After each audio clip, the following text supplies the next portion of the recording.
Space was silent, but silence could be louder than any scream.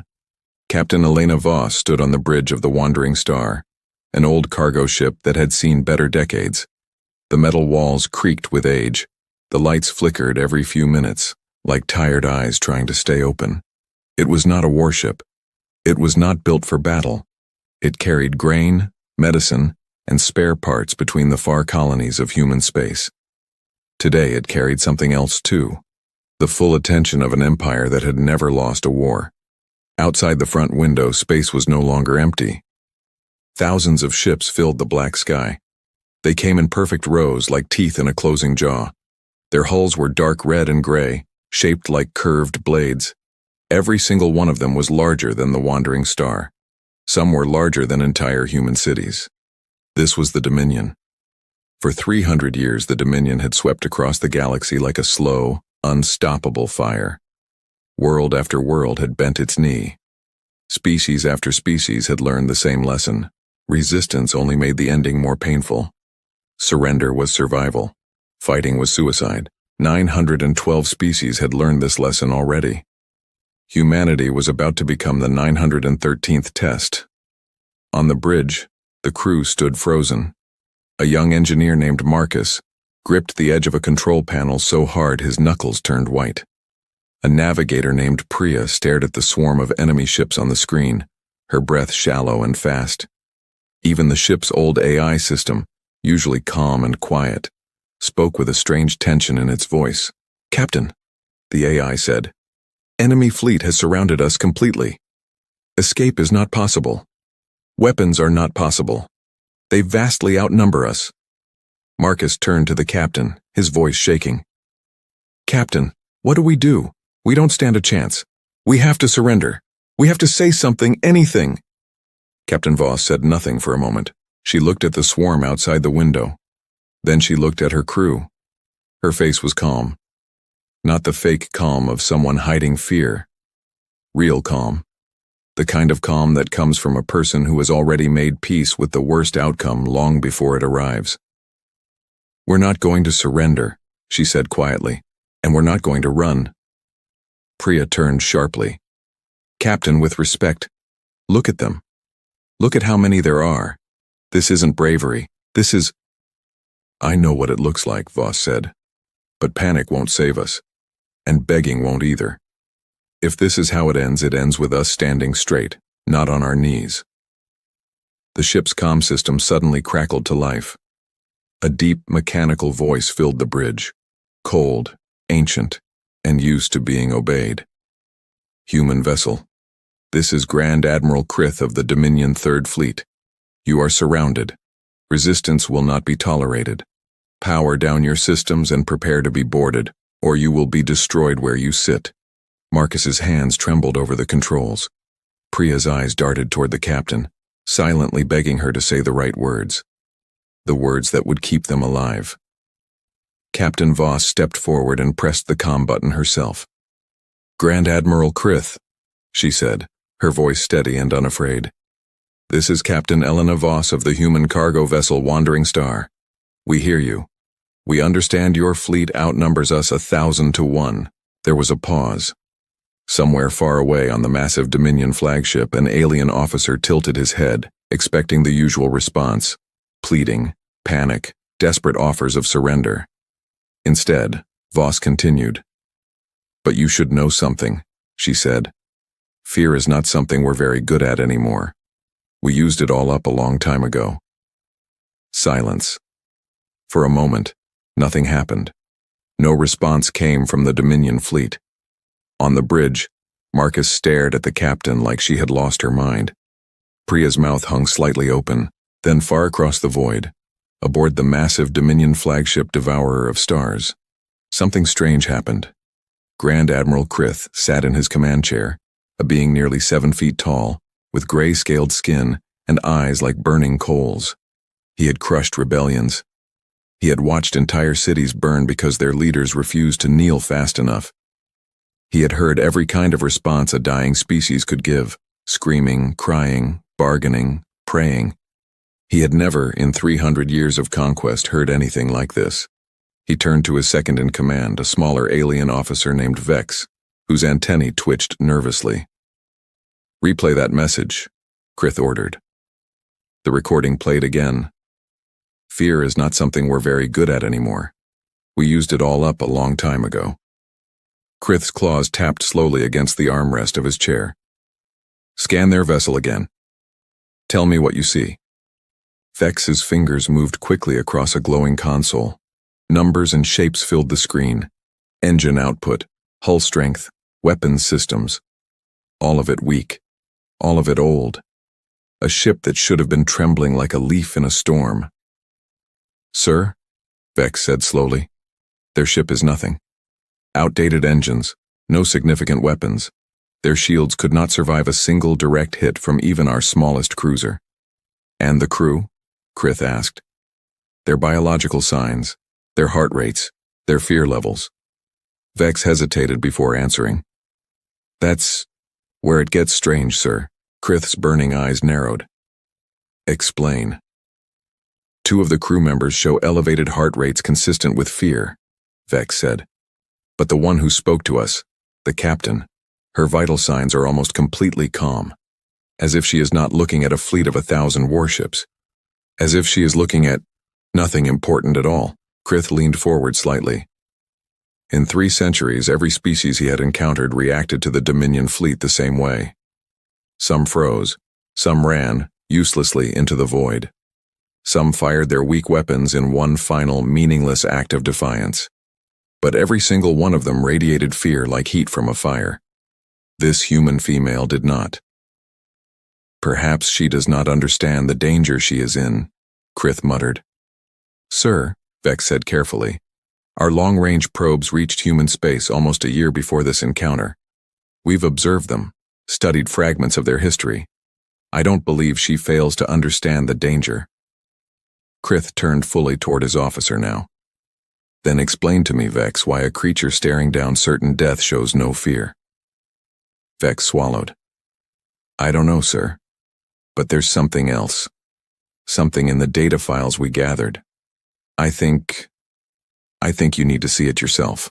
Back on the wandering star, the silence stretched on. Marcus finally broke it, his voice a tense whisper. "Captain, they haven't responded. Do you think we made them angry?" "Maybe," Voss said. "Or maybe we made them curious. Curious is better than angry." Priya shook her head slowly. "I don't understand how you're not shaking right now. I can barely hold this console steady." Voss walked closer to the front window, looking out at the endless wall of enemy ships. Her reflection stared back at her in the glass. Tired eyes, a small scar above one eyebrow, hair pulled back tightly. A woman who had lived a hard life, in a species that had lived an even harder one. "You want to know a secret, Priya?" Voss said softly. "Humanity has already looked into the dark once before. A long time ago, we almost destroyed ourselves. Wars that burned continents. Plagues that emptied cities. 100 years where it looked like we might not make it to the next century at all." Marcus glanced at her, confused. "What does that have to do with now?"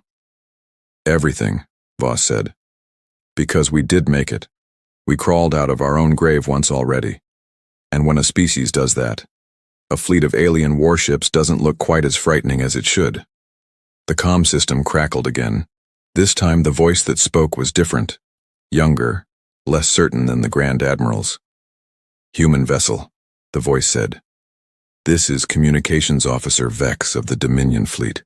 Grand Admiral Krith requests clarification of your previous statement." Voss allowed herself the smallest smile. "Of course. Ask away." There was a pause, like the alien officer was choosing his next words very carefully. "You said fear was something your species used up a long time ago," Vex said. "The Grand Admiral wishes to know, used up on what?"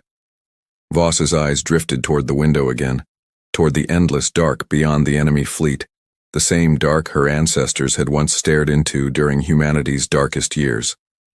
"On ourselves," she said simply. "Long before you ever found us."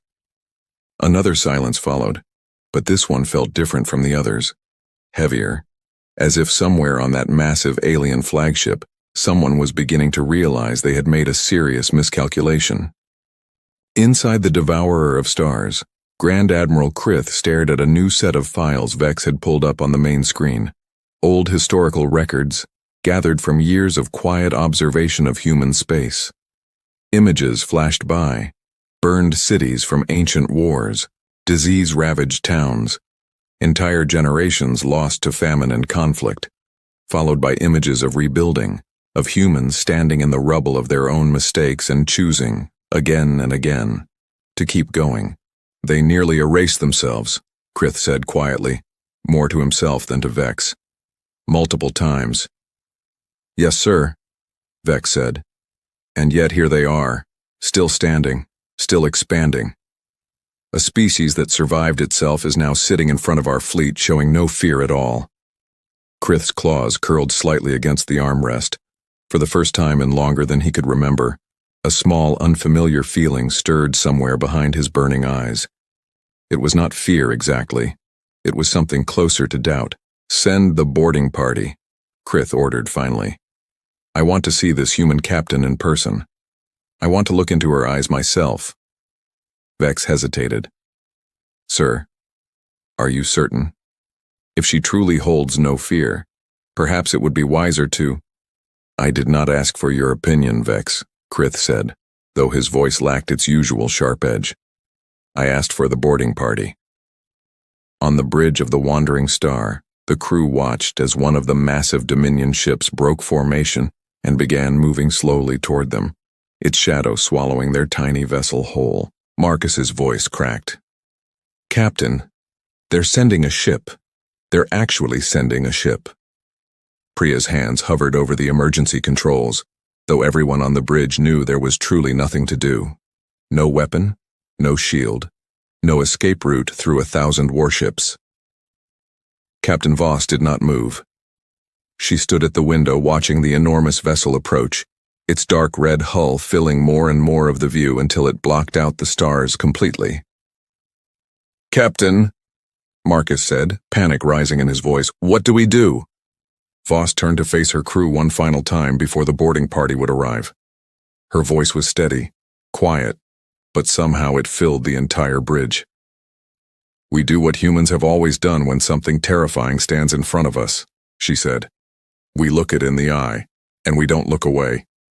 The ship shuddered slightly as the Dominion vessel locked onto their hull, preparing to dock. Red warning lights blinked across the control panels. Somewhere deep in the ship, metal groaned under the pressure of the massive alien vessel pressing against them.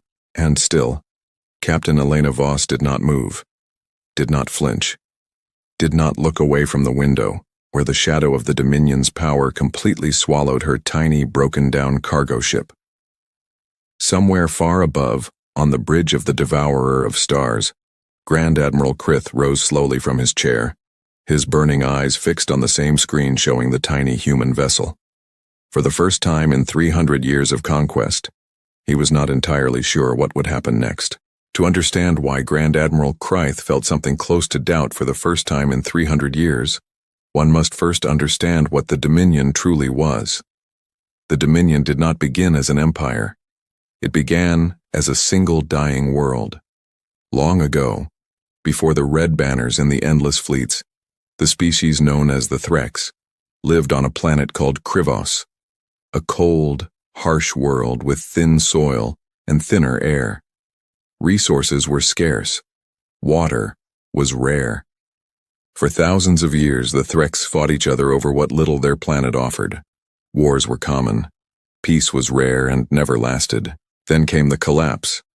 A great war between two Threx nations poisoned the atmosphere of Krivos beyond repair. Within a single generation, the planet became almost unlivable. Billions died. Cities crumbled into dust. The survivors, barely a few million, were forced into massive underground shelters, clinging to the last resources their dying world could offer. It was in those dark shelters that the philosophy of the Dominion was born. A Threx general named Draventh, who had lost his entire family in the collapse, rose to power during those desperate years. He gathered the remaining survivors and gave them a simple, brutal message. Weakness caused this. Division caused this. Mercy caused this. Only strength, only unity, only total control can ensure it never happens again. The survivors, broken and terrified, listened. They had nothing left to believe in except strength. And so from the ashes of a dead world, the Dominion was born, not as a nation, but as a belief. A belief that fear was the only true form of order, that mercy was a weakness that led to ruin, that any species allowed too much freedom would eventually destroy itself, just as the Threx once had. Draventh did not want to save his people through kindness. He wanted to save them through control, and it worked. Within 200 years, the Threx, now calling themselves the Dominion, had rebuilt their civilization into something far more powerful than before. They developed advanced technology, faster-than-light travel, and powerful war fleets. But more importantly, they developed a system of conquest that almost never failed. The Dominion's approach to expansion was simple. When they found a new species, they did not attempt diplomacy first. They did not offer trade agreements or peaceful meetings. Instead, they showed overwhelming force immediately, surrounding a single vessel or a single colony with a fleet so large it left no doubt about the outcome of any resistance. Species after species, faced with total annihilation, chose the same path: surrender. And once a species surrendered, the Dominion did not destroy them completely. Instead, they were absorbed, given a place within the Dominion's growing empire, forced to serve, forced to contribute their resources and knowledge, forced to become another gear in the massive machine of conquest. It was, in its own dark way, a kind of efficiency. Fear-based, brutal but efficient. No prolonged wars, no decades of costly battles. Just one overwhelming show of force, and the surrender that followed almost every single time. 912 species had walked this same path before humanity. Grand Admiral Krith had lived his entire life within this system.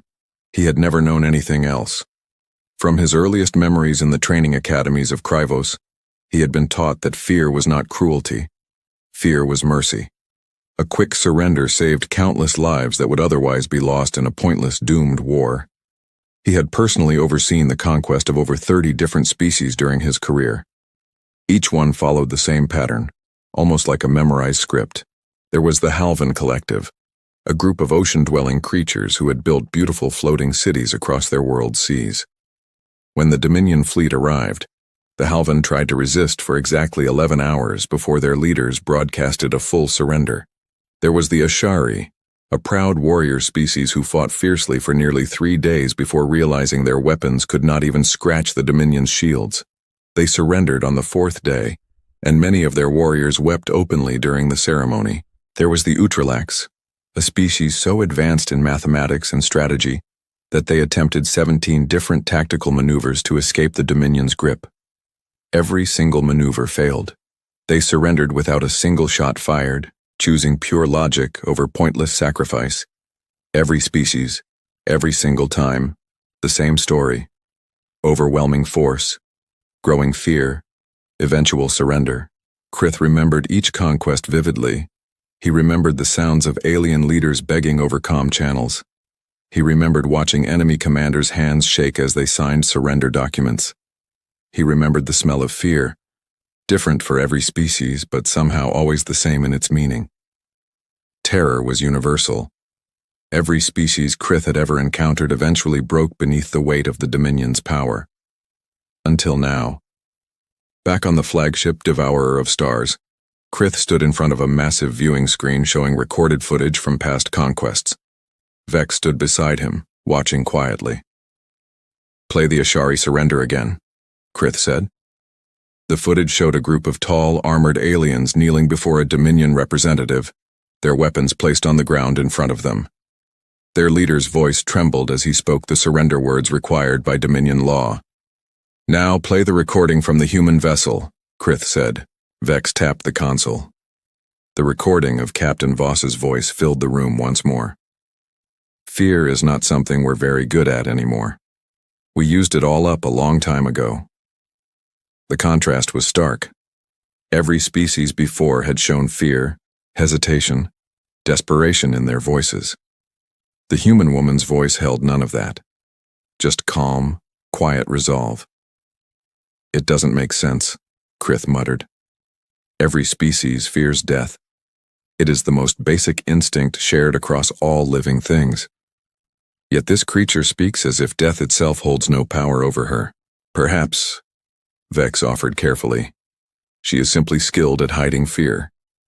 Some species have learned to mask their emotions. No, Krith said, shaking his head slowly. I have seen skilled deception before. I have seen commanders who tried to bluff their way through negotiations hoping to buy time. This is different. Her biological readings were calm. Not suppressed. Not hidden. Genuinely calm. Vex hesitated before speaking again. Sir, there is something else you should know. Something from the historical files we gathered on human space. Krith turned toward his officer, his burning eyes narrowing. Show me. The screen changed, displaying a series of images and data files gathered by Dominion Scout probes over the past year. Vex began explaining as the images played. Humanity's homeworld designated Earth has a violent history, Vex said. Far more violent proportionally than most species we've encountered before joining the Dominion. Images showed ancient battlefields, crumbling cities, and grainy footage of wars fought across the human homeworld's history. Krith watched silently as image after image played across the screen. Great wars that spanned entire continents, weapons capable of destroying whole cities in seconds, decades where humanity seemed determined to destroy itself entirely. Their history is filled with conflict, Vex continued. But more importantly, sir, they experienced multiple events that nearly ended their species completely. Global wars that killed tens of millions. Diseases that swept across their world, killing without mercy. Periods of extreme scarcity where food and resources became so limited that societies nearly collapsed entirely. And yet they survived. Krith said quietly. Yes, sir. Every single time. Not only did they survive, but each time they rebuilt stronger than before. Their scout ships eventually escaped their solar system less than 200 years after their most destructive conflict. Krith's claws tapped slowly against the edge of the console. 200 years. That is remarkably fast for a species that nearly destroyed itself so completely. There's more, sir, Vex said. Our historical files suggest something unusual about human psychology. Unlike most species we've conquered, humans appear to have developed a strange relationship with fear itself. Explain, Krith said. Vex pulled up another set of files, psychological studies, historical records, cultural documents gathered from decades of quiet observation. Most species we've encountered live relatively peaceful, stable lives before contact with the Dominion. Fear of overwhelming force is a new experience for them, something they have never truly faced before. But humans have already lived through overwhelming force, multiple times, against enemies far more numerous, far more dangerous in some cases than even our own fleet. What enemies could possibly compare to the Dominion? Krith asked, a note of skepticism in his voice. Diseases that killed without any regard for wealth, power, or strength, Vex said. Wars where entire nations were erased from existence. Natural disasters capable of ending civilizations in mere moments. Humans have already stared into the face of true extinction multiple times throughout their history, sir. And every single time, they refused to give up. Krith stood in silence for a long moment, processing this information. In 300 years of Dominion conquest, he had never encountered a species with this kind of history. Every previous conquest had followed the same predictable pattern, because every previous species had one thing in common. They had never truly faced their own extinction before meeting the Dominion. Humans had. This changes things, Krith said finally. How so, sir? Vex asked. Fear works because it threatens something a species has never truly confronted before, Krith explained slowly, almost thinking aloud. For every species we've conquered, our fleet represents the first true brush with annihilation they have ever experienced. That is why fear works so effectively. It is new. It is overwhelming. It breaks something inside them that has never been tested before. He turned to face Vex fully now. But if this species has already tested that same fear before, against enemies of their own making, then perhaps our fleet does not represent something new to them at all. Vex's antennae twitched nervously. Are you suggesting, sir, that our usual methods may not work on this species? Krith did not answer immediately. Instead, he turned back to the viewing screen, watching the recorded image of Captain Voss's calm face, frozen mid-sentence from the earlier transmission. I am suggesting, Krith said slowly, that we may have finally encountered a species that has already looked into the abyss once before and learned not to blink. Elsewhere on the flagship, word of the strange encounter had begun to spread among the Dominion officers. In the lower decks, soldiers whispered among themselves, curious about the unusual human response that had reached even their ears through informal channels. A young Dominion soldier named Threxa, barely out of training, spoke quietly to an older comrade during a break between duties. Is it true, Threxa asked, that the humans showed no fear at all? The older soldier, a battle-scarred veteran named Oren, nodded slowly. That's what I heard from the bridge crew. Their captain spoke like she was discussing the weather, not staring down our entire fleet. That's impossible, Threxa said. Every species fears the Dominion. That is the entire foundation of our conquests. Oren shook his head slowly. I've served for over 60 years, boy. I've seen dozens of species surrender. I've seen commanders cry. I've seen entire fleets flee in blind panic at the mere sight of our formation. I have never once heard of a species responding the way these humans have. What do you think it means? Threxa asked. Oren was silent for a long moment, staring out through a nearby viewport at the endless stars beyond. I think, he said finally, that we may have found something the Dominion has never truly faced before. Something that isn't afraid of us. But how can any species not fear the Dominion? Threxa pressed. We have never lost a single conquest.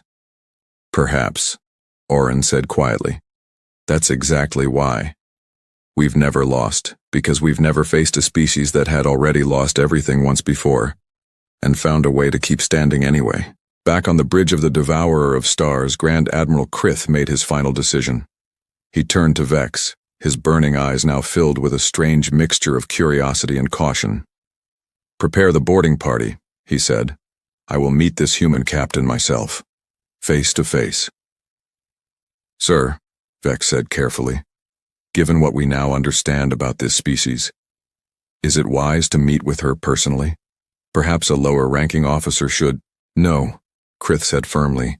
If humanity truly represents something the Dominion has never faced before, then I must see it with my own eyes. I must understand what kind of species can stare into an execution and not flinch. He paused, staring one final time at the frozen image of Captain Voss on the viewing screen, her calm eyes, her steady voice, her unshaken posture in the face of certain destruction.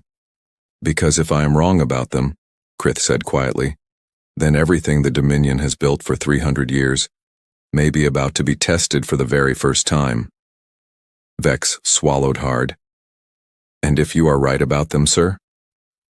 Krith turned away from the screen, walking slowly toward the door that would lead him to the boarding shuttle. Then we are no longer the ones in control of this conversation, he said. We never were. The massive doors of the flagship's boarding bay slowly opened, revealing a small transport shuttle prepared to carry Grand Admiral Krith across the empty space between the two vessels, from the overwhelming power of the Dominion's Third Fleet toward the quiet, unshaken calm of a single human woman who had already survived the end of her own world once before. For the first time in 300 years of conquest, Grand Admiral Krith found himself unsure of what awaited him, and somewhere, deep within him, buried beneath centuries of certainty and control, something ancient and unfamiliar stirred once again. Doubt. The shuttle crossed the empty space between the two ships slowly, almost silently. Inside it, Grand Admiral Krith sat still, his claws resting on his knees, his burning eyes fixed forward. 2 Dominion guards stood behind him, armored and armed, though neither of them expected to use their weapons. This was not a battle. This was something else. Something Krith did not yet have a name for. Vex sat across from him checking a small data device, though his mind was clearly elsewhere. "Sir," Vex said quietly, "we are approaching the human vessel's docking bay." Krith said nothing. He simply watched through the small viewport as the wandering star grew larger and larger, its old, worn hull coming into sharper focus. Up close, the ship looked even weaker than the scans had suggested. Rust along the seams, faded paint. A vessel that had clearly flown far more years than it was built to survive. And yet, somewhere inside that fragile shell, a woman had spoken to him without a trace of fear. The shuttle docked with a soft mechanical clunk. The airlock hissed open. Captain Elena Voss stood alone in the ship's cargo bay, waiting. She had ordered Marcus and Priya to remain on the bridge, monitoring the situation from a safe distance. There was no reason to risk more lives than necessary if things went wrong. If the Dominion intended to kill her, there was no need for her crew to watch it happen. She wore her simple captain's uniform, slightly worn at the edges, her hair pulled back neatly. She stood with her hands loosely at her sides, her posture relaxed but upright. Not the posture of someone trying to appear brave. The posture of someone who simply was not afraid. The airlock door slid open with a hiss of escaping air. Grand Admiral Krith stepped through first, followed closely by Vex and the two armored guards. He was even larger in person than he appeared on the ship's scanners, nearly 7 feet tall, his gray-scaled skin catching the dim light of the cargo bay, his burning eyes locking immediately onto the small human woman standing before him. For a long moment, neither of them spoke. The two guards behind Krith shifted slightly, their weapons held ready, watching the human captain closely for any sign of a hidden trap. There was none. Voss studied the alien commander calmly, taking in his appearance, the scars along his jaw, the weight of centuries of conquest visible in his posture. She did not step back. She did not lower her eyes. She simply stood, waiting for him to speak first. Finally, Krith broke the silence. "You are Captain Elena Voss," he said, his voice deep and mechanical, translated through a small device attached to his collar. "I am," Voss said simply. "You stand before me unarmed," Krith observed. "Alone. Despite knowing that a single order from me could end your existence in seconds." "I know," Voss said. Krith took a step closer, studying her face carefully, searching for any flicker of fear behind her calm expression. He found none. "Every species I have ever encountered," Krith said slowly, "reacts to my presence with fear. It is instinctive, unavoidable, a basic biological response to standing before overwhelming power. Yet you show none of it. Why?" Voss considered the question for a moment before answering. "Because I've stood in front of overwhelming power before," she said. "Just not the kind that comes from outside our world." Krith's eyes narrowed slightly. "Explain." "You've studied our history," Voss said. "I assume that's why you're here instead of simply destroying us the moment we spoke out of turn." "We have observed your species for some time," Krith admitted. "Your history is unusual." "Unusual is one word for it," Voss said, a faint, tired smile crossing her face. "A few hundred years ago, we nearly wiped ourselves off the map. Not once, several times. Wars that killed tens of millions. Diseases that swept through our cities like fire through dry grass. Times when it looked like there might not be a tomorrow for any of us. And yet you are here," Krith said, "expanding into the stars, standing before my fleet without fear, because we already learned what it feels like to almost disappear," Voss said. "We already looked at our own extinction, up close, more than once. And every single time we found a way to keep going. Not because we were fearless, but because fear stopped being useful after a while. It stopped changing the outcome. So we learned to set it aside and just keep moving forward." Krith was silent for a long moment, processing her words carefully. "You believe this makes you stronger than the species we have conquered before," he said finally. It was not quite a question. "I don't know if it makes us stronger," Voss said honestly. "But it does make us different. Your fleet, your power, your empire, all of that is meant to introduce a species to fear for the very first time. That's the whole plan, isn't it? Show up, overwhelm, break something inside them that's never been tested before. Krith said nothing, but something in his expression shifted slightly. But we already broke that thing a long time ago, Voss continued. On our own, without your help. So when your fleet showed up outside my window, I looked at it and I thought, I've seen worse. I've survived worse. This is just bigger. Vex, standing slightly behind Krith, watched the exchange with growing unease. In all his years serving the Dominion, he had never witnessed a first contact meeting unfold this way.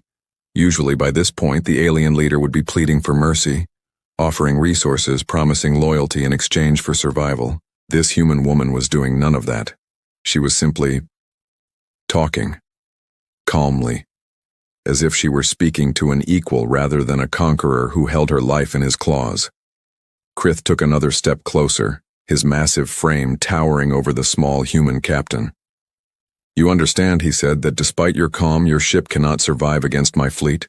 A single command from me, and every one of your people aboard this vessel would cease to exist within moments. I understand, Voss said simply. And still you show no fear, Krith said.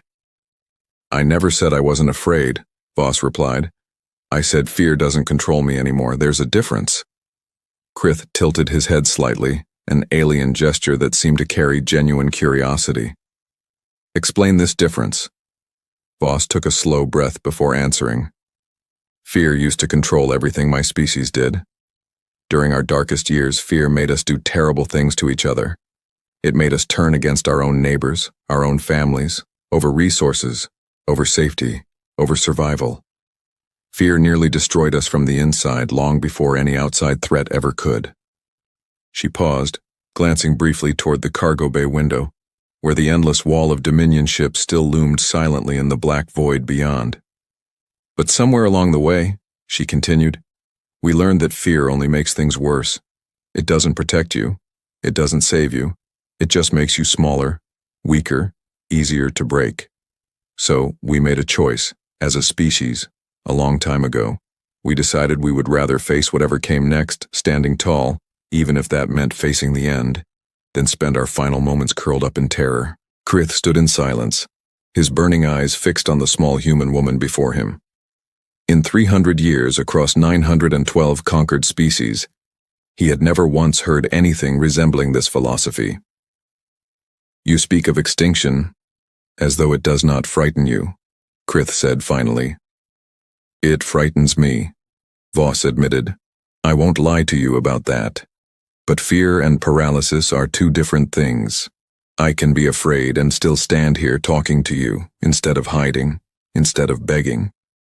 That's the part your fleet doesn't seem to understand yet. Behind Krith, one of the armored guards shifted uncomfortably, glancing toward Vex, silently questioning whether this conversation should even be allowed to continue. Vex gave a small, subtle shake of his head, signaling patience. Krith stepped even closer to Voss now, close enough that his massive shadow completely covered her small frame. Any other species, faced with this proximity to such overwhelming physical power, would have instinctively stepped back, lowered their eyes, shown some sign of submission. Voss did not move. Tell me something, Captain Voss, Krith said, his voice lower now, almost curious rather than commanding. If I ordered my fleet to destroy this vessel right now, in this very moment, what would you do? Voss looked up at him, meeting his burning eyes directly without flinching. I would ask you not to, she said honestly. Because my crew doesn't deserve to die for a conversation they didn't choose to have. But if you did it anyway, I wouldn't spend my last moments begging you to stop. I'd rather spend them looking you in the eye so you'd remember that we didn't break, even at the very end. For the first time in longer than he could remember, Grand Admiral Krith felt something unfamiliar stir within him. Not fear exactly, but something close to it. A recognition that he was standing in front of something the Dominion's entire system of conquest had never truly accounted for. A species that had already made peace with its own end. Sir, Vex said carefully, breaking the tense silence. Perhaps we should discuss the terms of first contact more formally. This is unprecedented territory for the Dominion. Krith stepped back slightly, regaining his composure. though his eyes remained locked on Voss. "Your species interests me, Captain Voss," Krith said finally. "In 300 years I have never encountered a mind quite like yours. Most leaders I meet are either desperate to survive or too proud to admit fear even as it consumes them entirely. You are neither." "I'm just honest," Voss said with a small shrug. "It's easier than pretending." "Tell me," Krith said, "does your entire species share this perspective?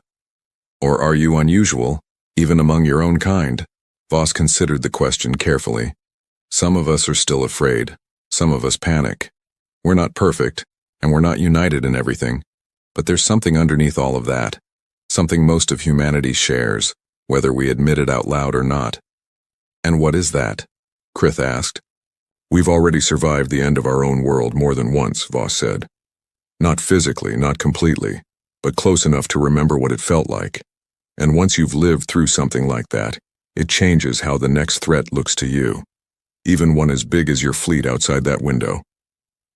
Krith turned away from Voss for a moment, walking slowly toward the cargo bay window, staring out at his own fleet, the massive wall of warships that had crushed 912 species into submission without ever failing once. "My entire empire," Krith said quietly, almost to himself, "was built on the belief that overwhelming force introduces every species to true fear for the very first time. That is the foundation of the Dominion's power. Fear, properly applied, always works." He turned back to face Voss. "But you are suggesting that this foundation does not apply to your species, that we cannot introduce you to something you have already experienced on your own, long before we ever arrived." "I'm not suggesting it," Voss said. "I'm telling you, you didn't bring us anything new, Admiral. You just brought us something bigger than what we already survived." Krith stood silently for a long moment, processing the full weight of her words. Behind him, Vex and the two guards exchanged uneasy glances, sensing that something fundamental was shifting in this encounter, something that went far beyond a simple first contact negotiation. Finally, Krith spoke again. His voice carried a weight it had not held before. "If what you say is true, Captain Voss," he said slowly, "then the Dominion has never truly faced a species like yours before. Every conquest before this one depended on introducing fear to something that had never known it. But your species already carries that fear within you, permanently, and has learned to function despite it." "That's right," Voss said quietly. "Then tell me," Krith said, his burning eyes narrowing slightly, "what exactly are we supposed to threaten you with, if you have already survived worse than anything my fleet could ever do to you?" Voss held his gaze steadily, her voice calm but firm. "I don't know," she said. "Maybe that's a question you should be asking yourself, Admiral. Not me." The cargo bay fell into a heavy, uncertain silence. Outside the window, the massive Dominion fleet continued its silent watch over the tiny human vessel, waiting for orders that for the first time in 300 years, its Grand Admiral was not entirely certain how to give. Grand Admiral Krith returned to the Devourer of Stars in silence. The shuttle ride back felt longer than the journey out, though the distance had not changed.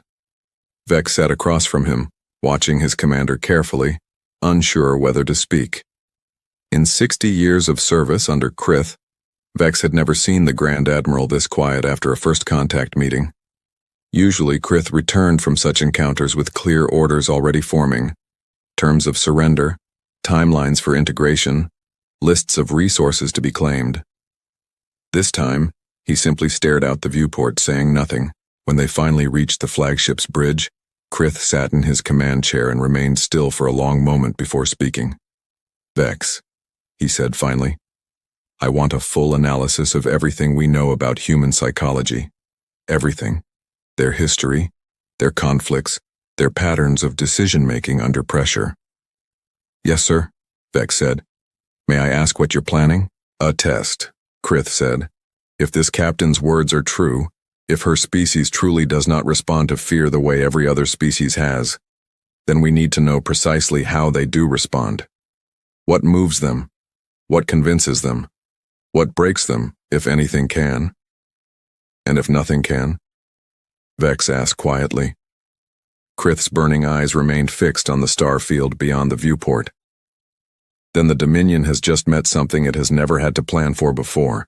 Over the following hours, the Dominion strategists, a small group of senior officers gathered in the flagship's war room, debated how best to proceed. Traditional methods of conquest relied entirely on escalating displays of force. Show strength, demonstrate consequences, wait for fear to do the rest. But Captain Voss had made it clear that fear was not the lever the Dominion assumed it to be. "We test them," suggested one officer, a stern commander named Halsis. "A controlled scenario, something that forces them to choose between two undesirable outcomes. We observe how they respond under true pressure, not simply words spoken calmly on a cargo ship." Krith considered this. "What do you propose?" Halsis brought up a display showing the region of space surrounding the wandering star. "We stage a false emergency, a fabricated distress signal appearing to come from a nearby human colony vessel under attack by a hostile force. We present Captain Voss with a choice: abandon the ship in distress and guarantee her own crew's safety, or attempt a rescue that would place her vessel directly in what appears to be genuine danger." Vex frowned. "A trap disguised as a moral test." "Precisely," Halsis said. "If she panics, if she hesitates, if she makes an irrational choice driven by fear rather than logic, we will have proof that her calm demeanor was simply an act, a bluff meant to buy time." "And if she does not panic?" Krith asked. Halsis paused before answering. "Then we will know that this species truly operates by different rules than any we have encountered before, and we will need an entirely new strategy for their conquest, or perhaps for their alliance." Krith was silent for a long moment, weighing the plan carefully. Finally he nodded. "Prepare the scenario," he said, "but make certain nothing is genuinely at risk. I want to test this captain, not needlessly endanger innocent lives in the process." 3 hours later, aboard the Wandering Star, Priya's console erupted with an urgent alert. "Captain," she called out, "incoming distress signal. It's a human transport vessel. The Meridian Hope, civilian colony ship, registered out of the Kepler settlements." Voss moved quickly to the console, reading the incoming data. "What's their situation?" "They're reporting an attack," Priya said, her voice tight with concern. "Unknown hostile vessels, weapons fire, hull breaches. They're requesting immediate assistance. Captain, they have over 300 colonists aboard. Families, children." Marcus looked up from his station, his face pale. "Captain, that ship is 4 hours away at our best speed. Even if we left right now, we might not make it in time. And if we go, we'd be leaving the safety zone the Dominion has us contained in. They could see it as us breaking whatever fragile peace we just built." Voss stared at the distress signal, her mind working quickly. Something about the situation felt wrong, though she couldn't immediately place why. "Priya," she said, "verify the signal's authenticity. Cross-reference it with colonial shipping registries. I want to know everything about the Meridian Hope before we make any decision." Priya's fingers moved rapidly across her console. Long minutes passed as she worked, the distress signal continuing to blare weakly in the background, filled with static-laced pleas for help. Finally, Priya looked up, her expression uncertain. "Captain, the registry checks out. The Meridian Hope is a real ship. It's listed as operating in the Kepler colonies, but what?" Voss asked. "The signal patterns are strange," Priya said slowly. "The distress call has some irregularities I can't quite explain. Almost like parts of it are being generated rather than transmitted naturally. I can't prove it's fake, but something about it doesn't sit right with me." Voss's eyes narrowed slightly.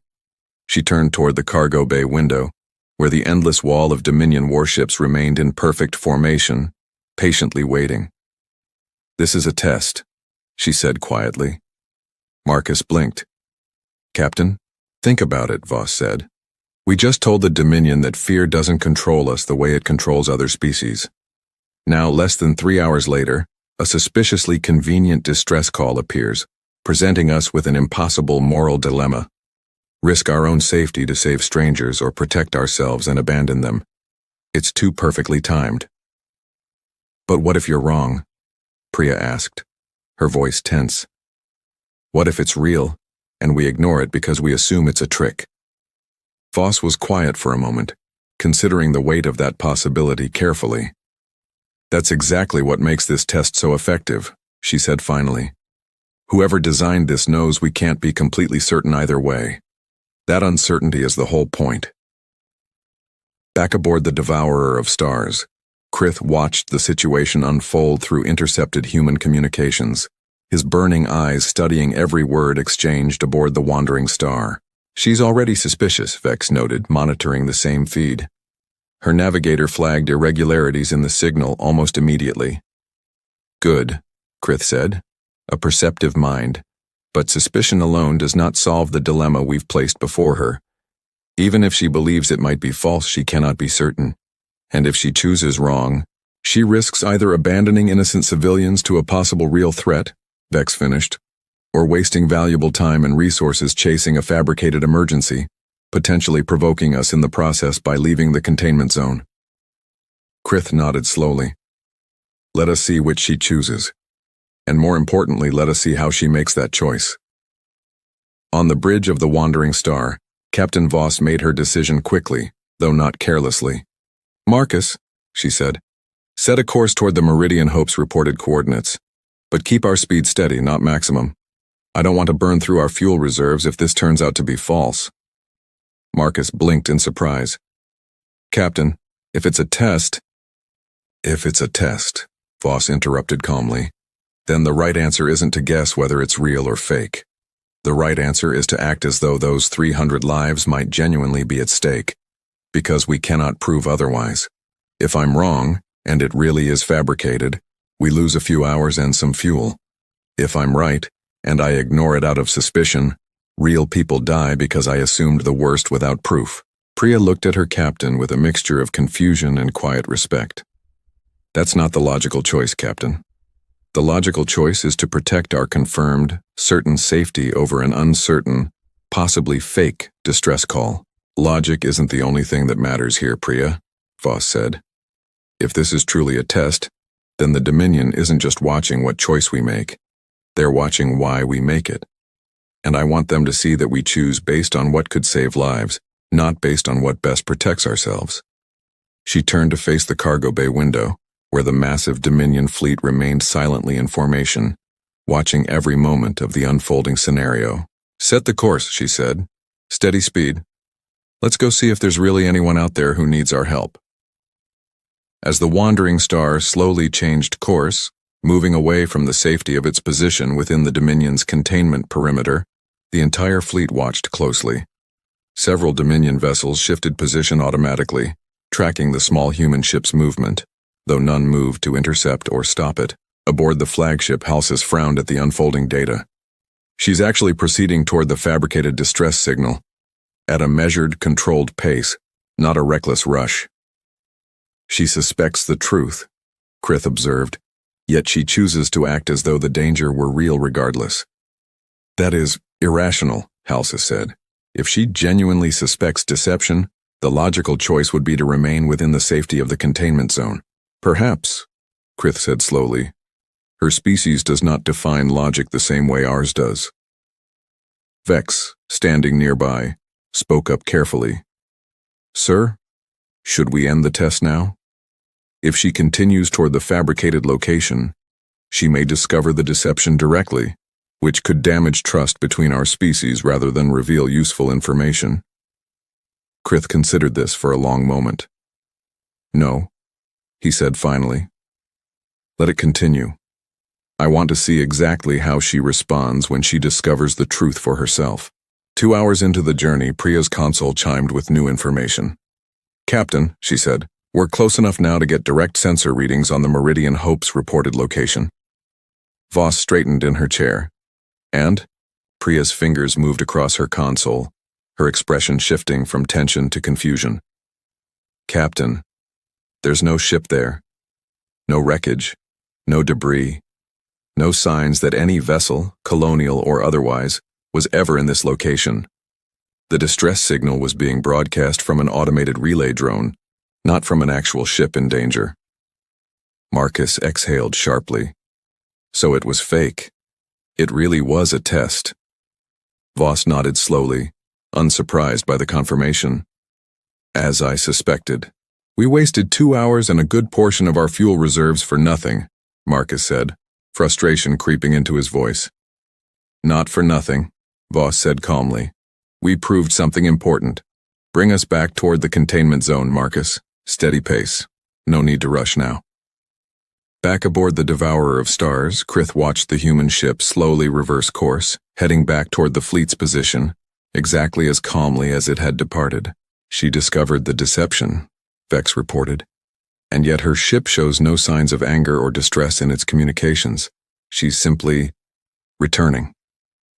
Open a channel, Krith ordered. Moments later, Captain Voss's voice filled the bridge once more, calm as always. Grand Admiral Krith, I assume you were watching the results of your test. I was, Krith admitted. You discovered the deception before completing the journey. We suspected it from the start, Voss said, but suspicion isn't proof. We couldn't risk assuming 300 innocent lives weren't in danger just because the signal looked slightly unusual. You wasted valuable resources chasing a fabrication, Krith said. Maybe, Voss said. But if there really had been 300 people on that ship and we'd ignored the signal because we assumed it was a trick, and we were wrong, that's not a mistake I could have lived with. A little wasted fuel is a small price for making sure we didn't let real people die out of pure suspicion. Krith fell silent for a long moment, absorbing the weight of her answer. You are not fighting us, Captain Voss, he said finally, almost to himself. You are demonstrating something to us, deliberately. Maybe, Voss said again. Or maybe we're just being who we already are, and it happens to look like a message to you. In the war room aboard the flagship, Halsey stared at the data with visible unease. Sir, this changes everything. Every species we've tested before reacted to uncertainty with self-preservation. Fear of loss, fear of wasted resources, fear of provoking us, all of it typically outweighs abstract moral concerns for strangers. But not humanity, Krith said quietly. No, sir, Vex confirmed.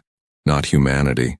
Krith stood slowly, walking toward the massive viewport overlooking the endless fleet beyond. Somewhere out there, a small, aging cargo ship carried a crew of 3 humans who had just proven something the Dominion's entire system of conquest had never accounted for. They are not fighting us with weapons, Krith said slowly. They are fighting us with who they are, and I do not yet know what strategy exists to counter that. Behind him, Vex and Halsey exchanged uneasy glances, both sensing the same unspoken truth beginning to settle over the bridge. For the first time in 300 years, the Dominion was no longer certain it held the upper hand in this encounter. And somewhere, deep within Grand Admiral Krith, that same unfamiliar feeling stirred once more. Quieter this time, but unmistakably present. Doubt, growing steadily into something far more complicated. 3 days passed after the failed test. Aboard the Devourer of Stars, Grand Admiral Krith found himself in an unusual position. For the first time in his long career, he had no clear plan. The Dominion's entire strategy of conquest relied on a single, simple truth. Every species eventually broke under the weight of fear. But humanity had shown not once but twice now that this truth did not apply to them. He called a full meeting of his senior officers in the flagship's war room.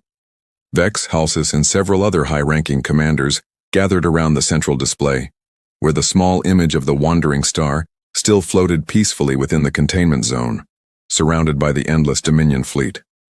We cannot conquer what does not fear us, Krith said, opening the meeting bluntly. So we must decide.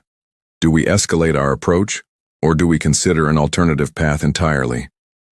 Halsey frowned deeply. Escalation has always worked before, sir. Perhaps this single vessel is simply an anomaly.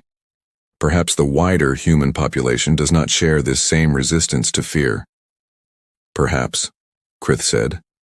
Or perhaps this single vessel represents exactly what the rest of their species is capable of, and we are underestimating the scale of what we now face.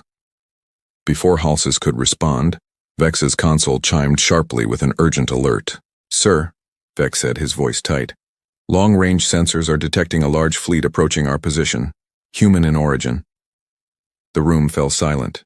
Krith moved quickly to the main display, where a new set of markers appeared at the edge of their sensor range, dozens of vessels moving in careful, disciplined formation. "How many ships?" Krith asked.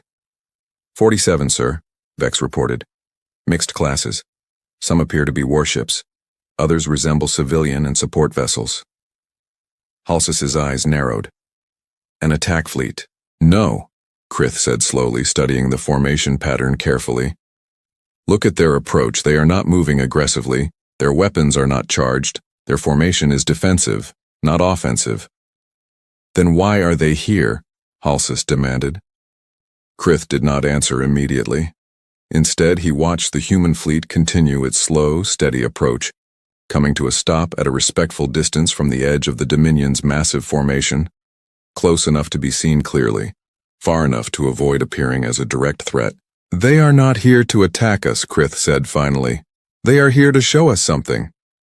Aboard the lead vessel of the newly arrived human fleet, a woman named Admiral Renata Cole stood on the bridge, watching the same tense standoff unfold from the opposite perspective.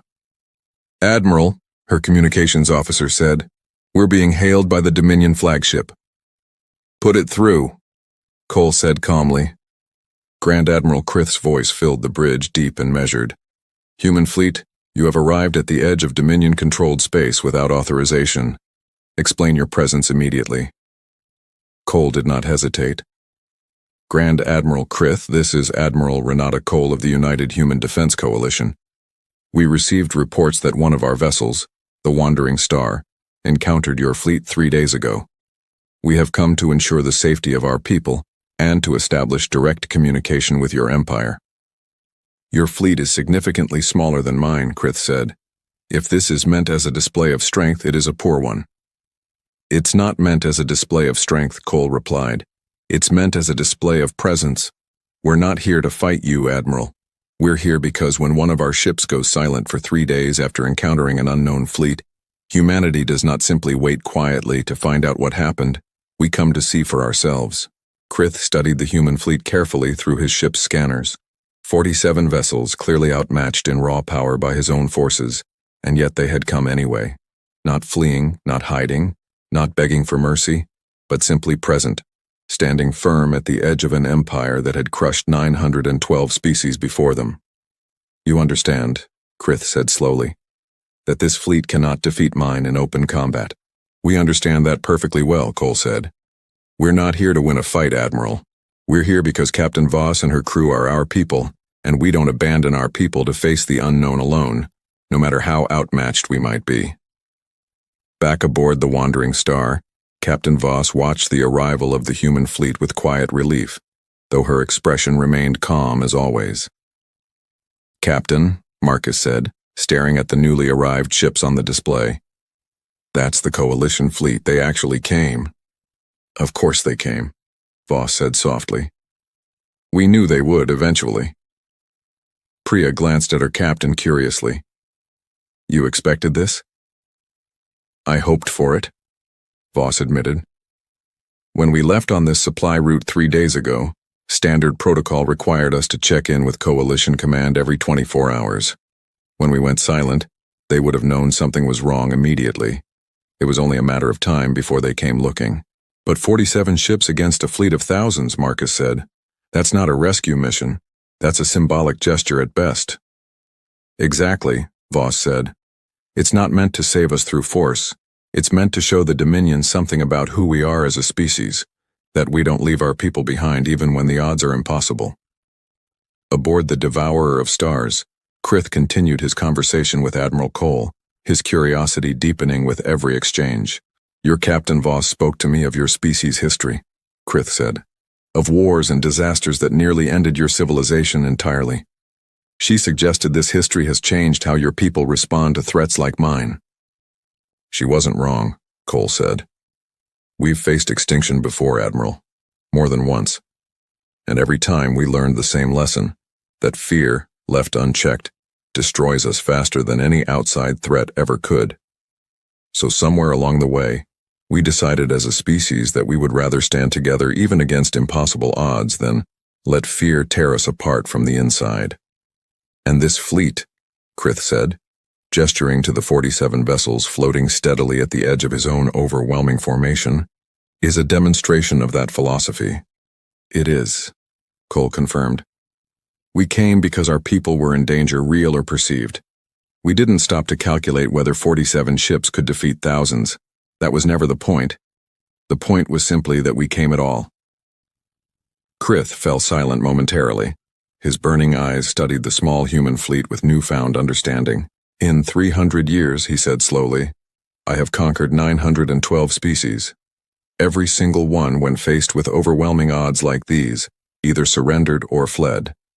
None of them sent reinforcements they knew could not win, simply as a demonstration of loyalty. Then maybe, Cole said, you've never truly met a species like ours before. In the war room, Halsey watched the exchange unfold with visible frustration. Sir, this behavior defies every strategic principle we've built our empire upon. Sending reinforcements that cannot possibly alter the military outcome is not merely unusual. It is irrational. Perhaps, Vex offered quietly, it is not meant to alter the military outcome, sir. Perhaps it is meant to alter something else entirely. Krith turned toward his young officer. Explain. Every conquest we've ever completed, Vex said, relied on convincing the target species that resistance was pointless, that fear should override all other considerations. But this species seems to operate by a different calculation altogether. They do not ask whether an action will succeed. They ask whether it reflects who they choose to be. Regardless of the outcome, Krith considered this carefully, his claws tapping slowly against the edge of the command console. A species that measures its actions not by the likelihood of victory, but by the values those actions represent. Yes, sir, Vex said. And if that is true, then our usual methods of conquest, methods built entirely around exploiting fear of loss and fear of death, may hold little power over a species that has already decided those fears will not dictate its choices. Grand Admiral Krith stood in silence for a long moment, staring out at the small, defiant human fleet floating at the edge of his own overwhelming formation. Somewhere behind him, Halsey and the other officers waited anxiously for his next order, uncertain whether it would be a command for destruction or something else entirely. Finally, Krith opened a direct channel to Admiral Cole once more. Admiral Cole, he said, your fleet's presence here changes nothing about the military reality of this situation. My forces could destroy your entire fleet, along with the Wandering Star, within moments, should I choose to give that order. We know that, Admiral, Cole said calmly. We came anyway. Then answer me honestly, Krith said. What is it your species actually wants from this encounter? Not survival through submission, not resources through surrender. What do you want? There was a brief pause before Cole answered, her voice steady and clear. We want the same thing we've always wanted, Admiral, since the earliest days of our history. To be left standing on our own terms, whatever that requires. If peace is possible between our species, we welcome it fully. But if peace is not possible, then know this. We will not kneel simply because kneeling seems like the safer choice. We've survived worse than fear before. We can survive it again. Krith closed the channel and turned to face his assembled officers, his burning eyes carrying a weight none of them had seen in him before. For 300 years, he said slowly, the Dominion's power has rested on a single truth, that fear eventually breaks every species we encounter. Today we have learned that this truth does not apply universally. Halsey stepped forward, clearly troubled. Sir, if this is true, what does it mean for the future of our empire? 912 conquests, all built upon a foundation that may not extend to this new species. It means, Krith said, that we are no longer simply facing a new species to conquer. We are facing the first true test of everything the Dominion has ever believed about power itself. He paused, glancing back toward the display, where the small human fleet remained steady and unshaken beside the tiny, aging Wandering Star. And for the first time in 3 centuries, Krith said quietly, I do not know what the correct next move is. Word of the standoff spread quickly throughout both fleets. Aboard Dominion vessels, soldiers whispered nervously among themselves, uncertain what to make of an enemy that refused to follow the predictable patterns of every conquest before it. Aboard the human ships, crews watched calmly, prepared for whatever outcome awaited them, yet unwilling to abandon their captain and her small crew to face it alone. In the war room aboard the Devourer of Stars, Grand Admiral Krith stood silently for a long while, staring at the unfolding scene before him, a scene that defied every principle his empire had been built upon. Finally, he turned to Vex, his voice quiet but resolute. "Open a direct channel to Captain Voss," he said. "It is time we discuss exactly what happens next between our two species."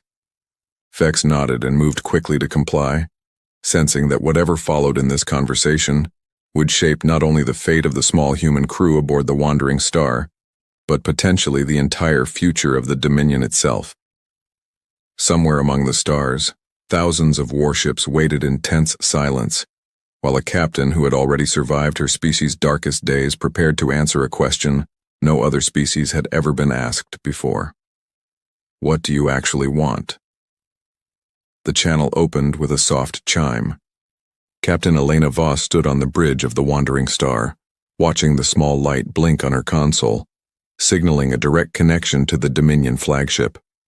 Beside her, Marcus and Priya waited tensely, their eyes flicking between the captain and the view screen, where Grand Admiral Krith's image slowly resolved into focus. "Captain Voss," Krith said, his deep voice carrying none of the cold command it once held during their first exchange. "I find myself in an unfamiliar position." "What position is that, Admiral?" Voss asked. "Uncertainty," Krith admitted. "In 300 years, my empire has never faced a species it could not eventually break through fear. Your people have shown me, not once, but repeatedly, that this method holds no power over you." Voss said nothing, waiting for him to continue. "You asked me once what we intended to threaten you with," Krith said, "given that you had already survived worse than anything my fleet could offer. I did not have an answer then. I still do not have one now." "That's not a bad thing, Admiral," Voss said gently. "Maybe it means it's time to ask a different question altogether." Krith's burning eyes studied her carefully through the screen. "And what question would that be?" "Not what you can threaten us with," Voss said, "but what you actually want from us now that fear isn't on the table anymore." Krith was silent for a long moment, the weight of centuries of conquest settling heavily upon his next words. Behind him, Vex and Halsas watched closely, sensing that whatever came next would define more than just this single encounter. "The Dominion was built from the ashes of my own people's near destruction," Krith said finally. "We believed that only strength, only control, only the elimination of weakness could prevent such a collapse from ever happening again. Every world we have conquered was absorbed into that belief, whether willingly or not." "And has it worked?" Voss asked quietly. "Has fear actually made your empire stronger? Or has it just made it bigger?" Krith did not answer immediately. The question hung in the silence between the two ships, heavier than any weapon either fleet carried. "I do not know," he admitted finally. 912 species now serve the Dominion, most out of fear rather than loyalty. I have never once considered whether there might be another way. "There is," Voss said simply. "We're proof of that, Admiral. Not because we're stronger than the species you've conquered before, but because we've already learned something you're only starting to consider now. Fear might win a war, but it never wins trust. And empires built only on fear eventually crumble from the inside, the same way individual people do." In the war room aboard the Devourer of Stars, Halsas stepped forward, his voice tense. "Sir, this conversation is moving far beyond the scope of a simple first contact negotiation. Are we truly considering an alternative to conquest?" Krith turned toward his officer, his expression unreadable. 912 species, Halsas. Some served loyally. Many served only because rebellion meant annihilation. Tell me honestly, how many of those species would remain loyal to the Dominion if fear were suddenly removed from the equation? Halsas hesitated, clearly uncomfortable with the question. "Few, sir. Perhaps very few." "Then perhaps," Krith said slowly, Our empire has never truly been strong. It has simply been unchallenged. He turned back to the screen, where Captain Voss waited patiently for his response. Captain Voss, Krith said, you asked what I actually want. I find that I no longer know the answer with the certainty I once carried. Perhaps that uncertainty itself is worth exploring rather than ignoring. Admiral Cole's voice joined the conversation from her own ship, calm and measured.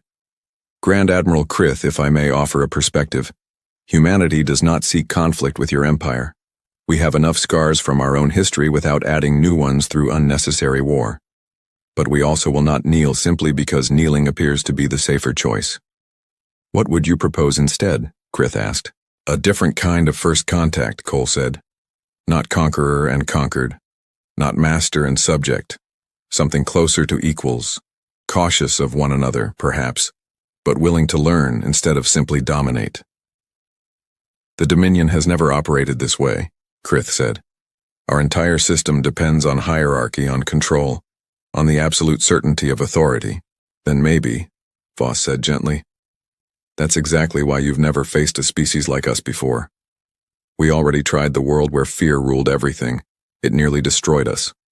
We're not interested in rebuilding that same mistake with you, on either side. Krith stood silently for a long moment, staring at the two human leaders on his view screen. Captain Voss, calm and unshaken aboard her small, aging cargo ship, and Admiral Cole, steady and resolute aboard her modest fleet of 47 vessels. Both women representing a species that had refused every expectation the Dominion had built its empire upon. If I return to my superiors, Krith said slowly, and tell them that the Dominion has encountered a species that cannot be conquered through fear, they will demand immediate and total destruction of your species as an alternative. Total annihilation, to remove the threat you represent to our foundational strategy entirely. The bridge crew of the Wandering Star tensed at his words, though Voss's expression remained calm. And is that what you intend to recommend, Admiral? She asked quietly. Krith was silent for a long moment. His burning eyes shifted from the screen toward the vast fleet under his own command, thousands of ships that represented 300 years of unbroken conquest. No, he said finally. I do not believe destruction is the correct answer here. Beck, standing nearby, looked at his commander with visible surprise. Sir, an empire that destroys the first thing it cannot control through fear is not strong, Krith said. It is fragile, hiding behind overwhelming force because it fears anything it cannot dominate completely. If the Dominion truly wishes to endure for another 300 years, perhaps it is time we learn something new, rather than simply erasing what we do not yet understand. Halsey stepped forward once more, his voice edged with concern. Sir, this is a dangerous position to take before the Dominion's ruling council. If they perceive weakness in your report, then let them perceive it, Krith interrupted firmly. I did not become Grand Admiral by fearing difficult truths, Halsey. I became Grand Admiral by facing them directly, the same way I intend to face this one. He turned back toward the view screen, addressing Voss and Cole directly. I propose the following, Krith said. A formal cessation of hostile posturing between our fleets effective immediately. In exchange, your species agrees to open, honest communication regarding your history, your capabilities, and your intentions moving forward. Not surrender, not submission. A genuine exchange between two civilizations, each choosing to understand the other, rather than immediately assume the worst. Voss exchanged a brief glance with Priya and Marcus before answering. That's more than we expected from this encounter, Admiral. Perhaps, Krith said. It's more than the Dominion has ever offered anyone before. But your species has shown me something today that 300 years of conquest never did. That strength built entirely on fear eventually meets something it cannot break. Perhaps it is time the Dominion learns what strength looks like when fear is no longer the primary tool. Admiral Cole spoke next, her voice steady but hopeful. We accept your proposal, Grand Admiral Krith. Humanity does not seek to be your enemy. We've spent enough of our own history fighting ourselves. We'd prefer, if possible, not to spend the next chapter of our history fighting you as well. Then let this be the beginning of something neither of our species has attempted before, Krith said. Not conquest, not submission, simply understanding.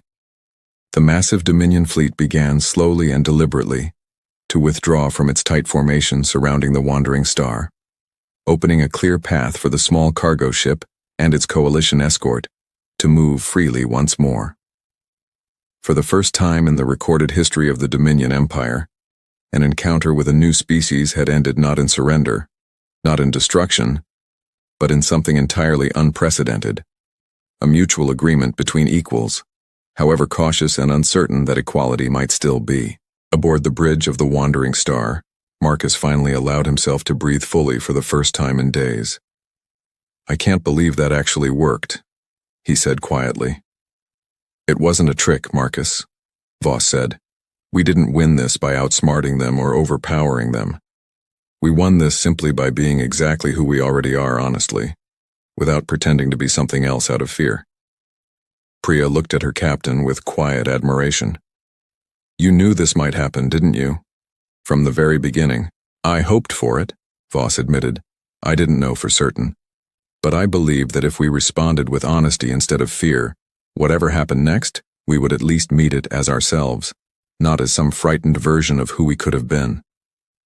Grand Admiral Krith stood alone on the bridge of the Devourer of Stars, long after the human ships had departed peacefully back toward Coalition space.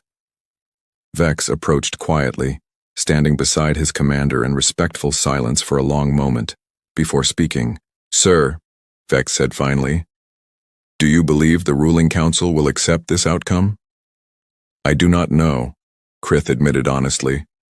But I know that continuing to rule through fear alone, ignoring the first true challenge to that method in 300 years, would be a far greater mistake than accepting the uncertainty of something new. And if the council disagrees? Vex asked. Krith was silent momentarily, his burning eyes reflecting the endless stars beyond the viewport. Then perhaps, he said slowly, it is time the Dominion faced its own version of what humanity has already survived. A moment where everything we believed about ourselves is tested, and we discover whether we can adapt, or whether we simply collapse under the weight of our own certainty. Word of the encounter spread quickly across both human and Dominion space in the following weeks. Among the Dominion's many conquered species, whispers began to circulate. Quiet, cautious whispers of a small, fragile-looking human ship that had stood before the Dominion's full fleet and walked away, not through surrender, not through destruction, but through simple, unshaken honesty. Among humanity's scattered colonies, the story of Captain Elena Voss and the Wandering Star became something closer to legend, a reminder of exactly what their species had already proven, long before any alien fleet ever tested them. That fear, no matter how large the force behind it, could not conquer something that had already made peace with its own darkest moments. Months later, aboard a quiet diplomatic vessel traveling between human and Dominion space, Captain Voss sat across from Grand Admiral Krith, sharing what had slowly become a regular meeting between representatives of their two civilizations. Cautious, careful, but genuinely working toward something neither species had truly expected when their paths first crossed. Do you ever regret it? Voss asked him one evening. Choosing understanding over conquest, knowing your own people might not fully agree with that choice? Krith considered the question carefully before answering. No, he said finally. In 300 years, the Dominion conquered 912 species through fear. Not one of them ever taught us anything new about strength. You did, within the span of a few short days. What did we teach you? Voss asked, genuinely curious. Krith's burning eyes softened slightly, an expression that, on his alien features, resembled something close to respect. That true strength is not measured by what you can force others to fear, he said. It is measured by what you can face without losing who you are. Voss smiled faintly, glancing out the viewport at the calm stars beyond, no longer surrounded by the tension of that first fateful encounter. We learned that lesson a long time ago, she said quietly. The hard way. I'm glad it turned out to be useful, even out here. And so, the story of humanity's first encounter with the Dominion Empire became more than just a moment of survival. It became the beginning of something neither species had ever known before. A fragile, uncertain, but genuine understanding between two civilizations who had each, in their own way, already faced the end of their own worlds and found a way to keep standing afterward. Word spread slowly across the galaxy, whispered among 1,000 different species scattered across 1,000 different star systems. A new species had arrived among the stars, one that had already looked into the dark long before any empire ever tried to put them there.